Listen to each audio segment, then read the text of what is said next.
ఇల్లంతకుంట దేవాలయం స్వయంభుగా లక్షలాది మంది ప్రజానికం ప్రతి సంవత్సరం శ్రీరాముల కళ్యాణంతో పాటుగా 9 రోజుల పాటు కార్యక్రమాలు నిర్వహించి చివరి రోజైనటువంటి ఈరోజు రథయాత్ర జరుగుతూ ఉంటుంది.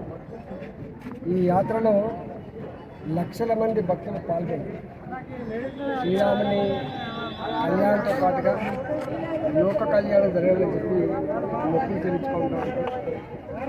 నేను 25 సంవత్సరాలుగా ఈ ఆలయంతో ఈ ప్రాంతంతో అనుబంధం ఉంది. ఇక్కడ ప్రతి సంవత్సరం తడకలు వేసి ఇక్కడ కళ్యాణం నిర్వహించాలంటే లక్షల రూపాయలు కావాలి. కాబట్టి ఈ ఆలయానికి అంత ఆదాయం లేకపోవడం వల్ల పర్మనెంట్గా మళ్ళీ తడకల షెడ్ లేకుండా పర్మనెంట్గా షెడ్ చేసుకున్నాం.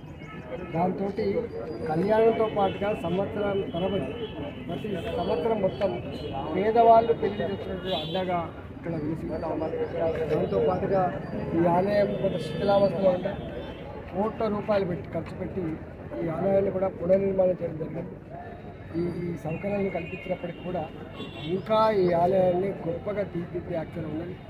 దీన్ని భద్రాచలం రామాలయంతో పాటుగా ఈ రామాలయం ఈ ప్రాంతంలో ప్రజలకు విశ్వాసం ఉన్న దేవుడు కాబట్టి గొప్పగా లక్షల మంది ప్రజలొచ్చేటువంటి దేవాలయం కాబట్టి తీర్చిదిద్దడానికి మా వంతు తప్పకుండా శాశ్వత అందిస్తామని మా ప్రాంత ప్రజలందరికీ కూడా